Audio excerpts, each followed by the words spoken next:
मुझे ये डर है कि दिले जिंदा तू ना मर जाए। আমার এই ভয় হয় হে আমার জীবিত আত্মা তোর জন্য মৃত্যু না হয়ে যায়, কারণ তোর বেঁচে থাকার অর্থই হলো আমার বেঁচে থাকা, আর তুই মরে যাওয়ার অর্থ হলো আমি মরে যাওয়া। যে যার বিবেক মারা গেছে তার বেঁচে থাকার কোনো লাভ নাই। বিবেক জাগ্রত সচেতন ওই সব মানুষের যারা আল্লাহ পাকের সৃষ্টি নৈপুণ্যতা দেখে মাথা সেজদায় অবনত করে দেয়। আল্লাহ পাক বলছেন কাল্ব দিলাম, গবেষণা করলো না, চোখ দিলাম, দেখলো না, কান দিলাম, শুনলো না, এদের অবস্থা কি? আল্লাহ রাব্বুল আলামিন বলেন উলাইকা কাল আনআম, এরা চতুষ্পদ জানোয়ারের মতো, এরা পশু। এরপরে আল্লাহ পাক বলছেন বালহুম আদাল, পশুর চাইতেও নিকৃষ্ট, পশুর চাইতেও নিকৃষ্ট। এটি একটি মারাত্মক কথা। শুধু জানোয়ার বললেই সার্থ, কিন্তু আল্লাহ পাক বললেন না, পশুর চাইতেও খারাপ। পশুর চাইতে খারাপ কেন? এই বিষয়টি অনেক দিন ধরে গবেষণা করেছি, চিন্তা করেছি। তারপরে আমি ব্যক্তিগতভাবে চিন্তা করেছি যে পশুর চাইতেও খারাপ বলা হলো কেন, তার কারণটা আমার কাছে এভাবে স্পষ্ট হয়েছে যে পশুতে মালিক চেনে, বন্ধু চেনে, মালিকের বন্ধু চেনে, মালিকের শত্রুও চেনে। যেমন অনেকে বাড়িতে কুকুর পোষে, কুকুর পোষে না, অনেকে বাড়িতে কুকুর পোষে। গভীর রাত্রে বাড়িতে গিয়েছে, পায়ের আওয়াজ শুনে কুকুর তার ভাষায় বলেছে স্টপ, হোল্ড। বাড়িওয়ালা বলছে এই থাম। কুকুর বাড়িওয়ালার গলার আওয়াজ বুঝতে পেরেছে। সে মনে করলো আমি তো ভুল করেছি, এ তো চোর না ডাকাত না, আমার মালিক। কুকুর মালিকের কাছে চলে গেল, লেজ নাড়তে লাগলো আর তার ভাষায় বলতে লাগলো excuse me, I am extremely sorry. সে লেজ নেড়ে নেড়ে নিজের দুঃখ প্রকাশ করলো এবং বাড়ির ভিতরে যাওয়ার জন্য গ্রিন সিগন্যাল দিয়ে দিল। কিন্তু এই লোকটি যদি বাড়িওয়ালা না হয়ে যদি চোর হতো, ডাকাত হতো, আর যদি আওয়াজ দিত, কুত্তায় তারা ছাড়তো না। কাজী কি বোঝা গেল? কুত্তার মতো একটি নিকৃষ্ট প্রাণী, সে মালিক চেনে, মালিকের বন্ধু চেনে, মালিকের শত্রুও চেনে।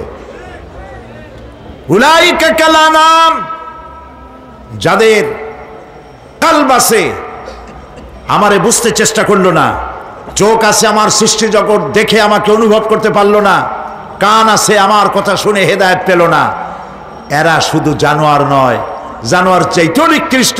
কুত্তায় তো মালিক চিনলো, এগুলি মালিকও চিনতে পারলো না। প্রিয় ভাই সব, জাহান্নাম বড় কঠিন জায়গা। হাসরবাসীরা জাহান্নামের গর্জন শুনতে পাবে। খুব কঠিন জায়গার দিকে আমরা প্রতি মুহূর্তে অগ্রসর হচ্ছি। আল্লাহ যেন জাহান্নাম থেকে আমাদেরকে রক্ষা করেন, আমরা বলি আমিন। কিয়ামতের ময়দানে জাহান্নামের গর্জন হাসরবাসীরা শুনতে পাবে। আল্লাহ রাব্বুল আলামিন বলেন ইদা উলকু ফিহা সামিউ লাহা শাহীকান ওয়া হিয়া তাফুর, যখন জাহান্নাম গর্জন করতে থাকবে, জাহান্নামের প্রচন্ড গর্জন, তাকাদু তামাইয়াজু মিনাল গায়দ, মনে হবে যেন জাহান্নাম গোসায় ফেটে পড়তে চাইছে। কুল্লামা উলকিয়া ফিহা ফাওজুন সাআলাহুম খাজানাতুহা আলাম ইয়াতিকুম নাযীর, যখন কোন দলকে জাহান্নামের কাছে নিয়ে যাওয়া হবে, জাহান্নামের দ্বার রক্ষী বলবে কেন জাহান্নামে আসলি? এই কঠিন জাহান্নামের পরিণতি সম্পর্কে কেউ কি তোমাদেরকে কিছুই শোনায় নাই? কোন সতর্ককারী কি তোমাদের কাছে আসে নাই? জাহান্নামীরা বলবে ক্বালু বালা ক্বাদ জাআনা নাযীর, হ্যাঁ আমাদের কাছে সতর্ককারী এসেছিল। ফাকাযযাবনা ওয়া কুলনা মা নাযালাল্লাহু মিন শাই, আমরা সতর্ককারী আমাদেরকে জাহান্নামের কথা বলেছেন, জান্নাতের কথা বলেছেন, আমরা এটাকে মিথ্যা মনে করেছি আর মনে করেছি আল্লাহ সব কিছুই নাজিল করে নাই। জাহান্নামের আফসোস করে বলবে, ওয়াকালু লাউ কুন্না নাসমাউ আও নাআকিলু মা কুন্না ফি আসহাবিস সাঈর। আরে যদি শুনতাম, নাসমাউ মানি মানতাম, যদি মানতাম, আলেমেরা যা বলেছিলেন কোরআন থেকে হাদিস থেকে, নবীরা যা বলেছিলেন, যদি মানতাম আর যদি বুঝতাম, আমল করতাম, আজকে জাহান্নামের কঠিন শাস্তির মুখোমুখি আমাদেরকে হতে হতো না। প্রিয় ভাই সব, জাহান্নাম বড় কঠিন জায়গা হবে। এই জাহান্নামে কারো মৃত্যু হবে না। এই পৃথিবীতে রোগ হোক, যত বড় মারাত্মক রোগ হোক, একদিন রোগী জরাজীর্ণ হয়ে ক্লান্তি হয়ে মৃত্যু হয়ে যাবে ঠিক, কিন্তু মানুষ যখন জাহান্নামে চলে যাবে, মৃত্যু যতই কামনা করুক না কোনো মৃত্যু আর আসবে না। আল্লাহ পাক বলেছেন, সুম্মা লা ইয়ামুতু ফিহা ওয়া লা ইয়াহইয়া। জাহান্নামের কঠিন শাস্তি, মানুষ সেখানে বাঁচবেও না, মরবেও না, এমন এক দুরবস্থার মুখোমুখি হতে হবে পৃথিবীর মানব মণ্ডলীকে, কাফেরদেরকে, যারা জাহান্নামে যাবে। জাহান্নামীরা মৃত্যু কামনা করবে, বলবে আহারে যদি মরে যাইতাম। কোরআনে কারীমে রব্বুল আলামিন বলেছেন, লা তাদউ সুবুরান ওয়াহিদান ওয়ালা ওয়াদউ সুবুরান কাসীরা। এক মৃত্যু কামাই করো না, একটা মৃত্যু কামনা করো না। 1000 বার যদি মৃত্যু কামনা করো, মৃত্যু আর আসবে না। এই জাহান্নামের কঠিন শাস্তির ভেতরে মানুষকে থাকতে হবে। প্রিয় ভাই সব, এই জাহান্নামে সামান্য সামান্য পাপের কারণে, যে কোনো পাপের কারণেই জাহান্নাম হবে না। এই জাহান্নামে কারা যাবে তার একটি বয়ান আল্লাহ পাক কোরআন শরীফের মধ্যে বলে দিয়েছেন। একটি আয়াতের মধ্যে আল্লাহ রাব্বুল আলামিন বলেন, আলকিয়া ফি জাহান্নামা কুল্লা কাফফারিন আনিদ মান্নাইন লিল খায়রি মু'তাদিন মুরিব। প্রত্যেক অস্বীকারীকে জাহান্নামে যেতে হবে। যারাই আল্লাহ পাককে অস্বীকার করেছে তাদেরকে জাহান্নামে নিক্ষেপ করা হবে। যে সত্যের পথে প্রতিবন্ধকতার সৃষ্টি করেছে, ইসলামী আন্দোলনের সামনে বাধার সৃষ্টি করেছে, আর আল্লাহ পাকের সীমা লঙ্ঘন করেছে, দ্বীনের প্রতি সন্দেহ পোষণ করেছে, আর আল্লাহর সাথে শিরক করেছে, তাদের সকলকেই জাহান্নামে যেতে হবে। নাউযু বিল্লাহি মিন যালিক। আল্লাহ পাক এর থেকে আমাদেরকে হেফাজত করুন, আমরা বলি আমিন। প্রিয় ভাই সব, নবী রাসূলগণ তারা এই পৃথিবীতে আল্লাহর দেওয়া জীবন বিধান নিয়ে এসেছিলেন। একে অস্বীকার যারা করবে তাদেরকে কিয়ামতে জাহান্নামে নিক্ষেপ করা হবে।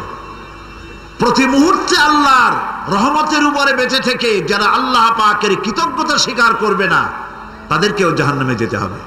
কোরআনে কারিমে আল্লাহ পাক বলেছেন, লা ইন শাকারতুম লা আযীদান্নাকুম ওয়া লা ইন কাফারতুম ইন্না আযাবি লাশাদীদ।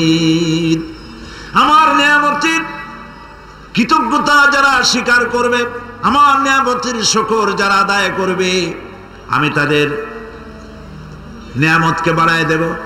আর যারা অস্বীকার করবে, শুকর আদায় করবে না, তাদের জন্য শাস্তি দেওয়া হবে। এই জন্য আল্লাহ পাকের নিয়ামতের শুকরিয়া আদায় করতে হবে। 2 নম্বরে আল্লাহ পাকের হুকুম আহকাম মেনে জীবন পরিচালনা করতে হবে। নবীরা আল্লাহ পাকের পক্ষ থেকে যে দ্বীন নিয়ে এসেছেন, ওই দ্বীনের আনুগত্য করতে হবে, বিরোধিতা করা যাবে না। যারা ইসলামী আন্দোলনের বিরোধিতা করবে, আল্লাহর দ্বীন প্রতিষ্ঠার পথে যারাই বিরোধিতা করবে, জায়গা হবে কোথায়? জাহান্নাম। এই ক্ষেত্রে আমার দেশের একটি বিরাট অংশের একটি জনসংখ্যা, তারা ইসলামের ভিতরে যে রাজনীতি আছে এটা বিশ্বাস করতে চায় না। ইসলাম একটি পূর্ণাঙ্গ জীবন বিধান, যারা এটা মানতে চায় না আপনারা জানেন তারা হচ্ছে ধর্মনিরপেক্ষ মতবাদের লোক, সেকুলারিজমের লোক। আর এনসাইক্লোপিডিয়া ব্রিটানিকা এবং অক্সফোর্ড ডিকশনারি, পৃথিবীর নাম করা ডিকশনারিগুলি, নাম করা বিশ্বকোষগুলি সেকুলারিজমের অর্থ করেছে ধর্মহীনতা, ধর্মবিরোধিতা, ধর্মবিদ্বেষ।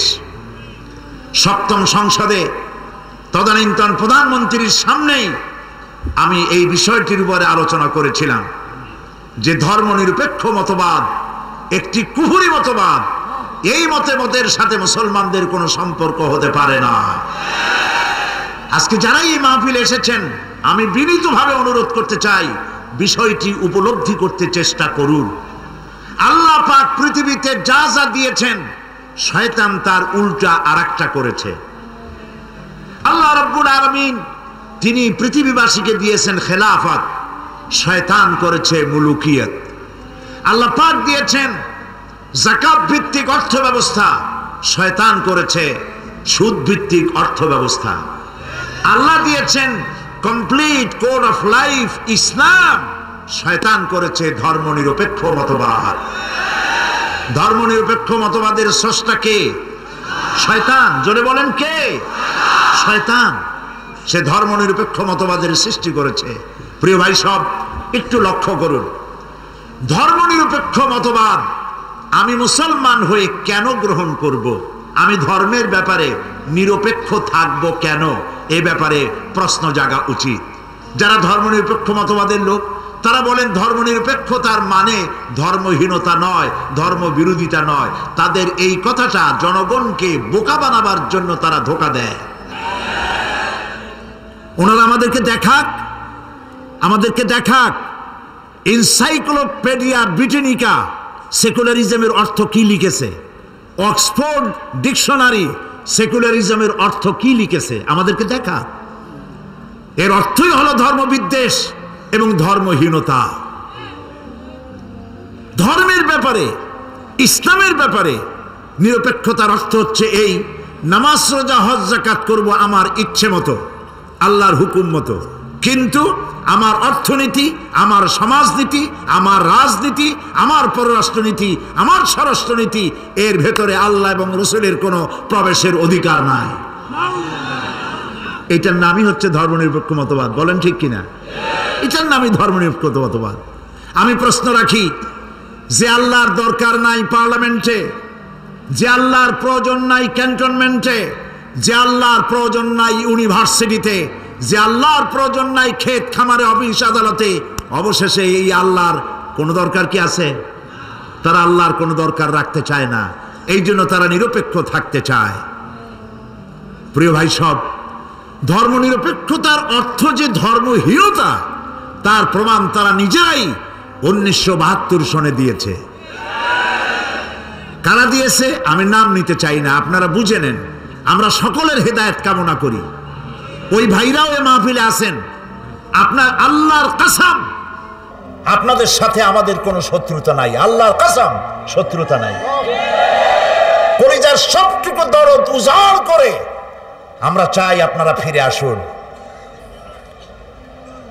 আমার দেশের সমস্ত বিশ্ববিদ্যালয়ের মনোগ্রামে লেখা ছিল ইকরা বিসমি রাব্বিকাল্লাযী খালাক রাব্বি জিদনি ইলমা।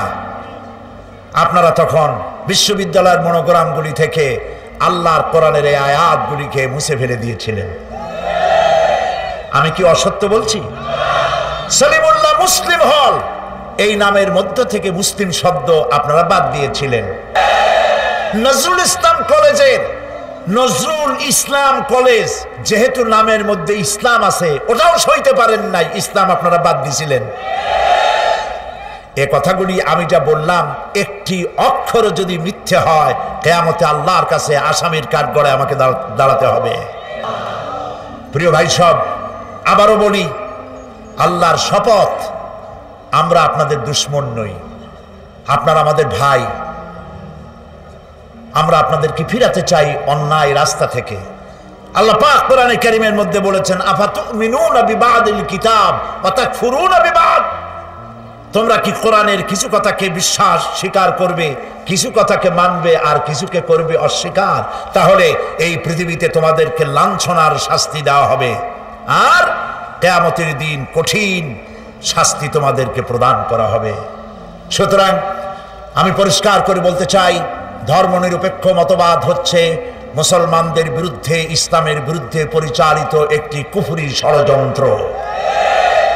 এই ষড়যন্ত্র থেকে মুসলিম উম্মাহকে তওবা করে ফিরে আসতে হবে। আর প্রত্যেকটি মুসলমান আলিম, মুফাসসির, মুহাদ্দিস, মসজিদের ইমাম মেম্বরে দাঁড়িয়ে, মঞ্চে দাঁড়িয়ে ধর্মনিরপেক্ষতা সম্পর্কে মানুষকে বুঝান। এটি কুফরি মতবাদ। পৃথিবীর সমস্ত আলেম একমত।